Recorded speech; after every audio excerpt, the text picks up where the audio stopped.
Friends, अगर आपने मेरा चैनल सब्सक्राइब नहीं किया तो प्लीज़ सब्सक्राइब कर लें, जिससे आने वाले वीडियो आपको जल्दी और आसानी से प्राप्त हो सके। चलिए आगे का पार्ट शुरू करते हैं। भारत का संवैधानिक विकास।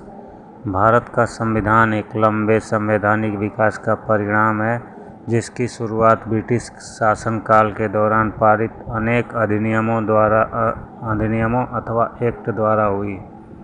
महत्वपूर्ण एक्ट उपलब्धियाँ: 1773 का रेगुलेटिंग एक्ट, ब्रिटिश कंपनी पर संसदीय नियंत्रण का प्रावधान किया गया। बंगाल के गवर्नर को गवर्नर जनरल बना दिया गया एवं बम्बई तथा मद्रास प्रेसिडेंसी को इसके अधीन कर दिया गया।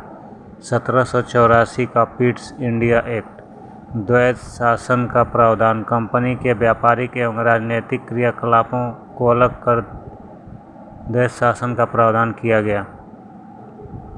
1813 का चार्टर अधिनियम, ब्रिटिश शासन द्वारा प्रथम बार भारत पर संवैधानिक स्थिति को स्पष्ट करना। कंपनी को व्यापारिक एकाधिकार को समाप्त कर दिया गया, किंतु चीन के साथ व्यापार एकाधिकार को बनाए रखा गया।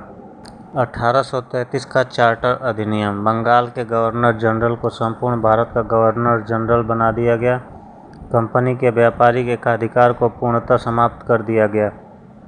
1853 का चार्टर अधिनियम, संपूर्ण भारत हेतु विधानमंडल की स्थापना।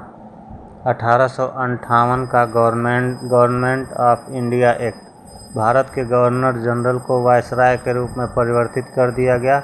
भारत का शासन कंपनी के हाथों से लेकर ब्रिटिश ताज को सौंप दिया गया।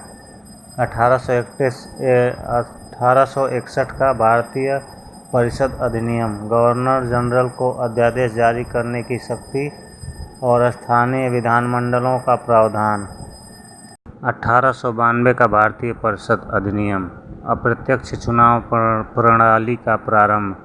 1909 का भारतीय परिषद अधिनियम, पार्लियामेंटो सुधार, विधायी परिषदों का विस्तार तथा मुस्लिमों हेतु पृथक मताधिकार, पृथक चुनाव क्षेत्र का प्रावधान।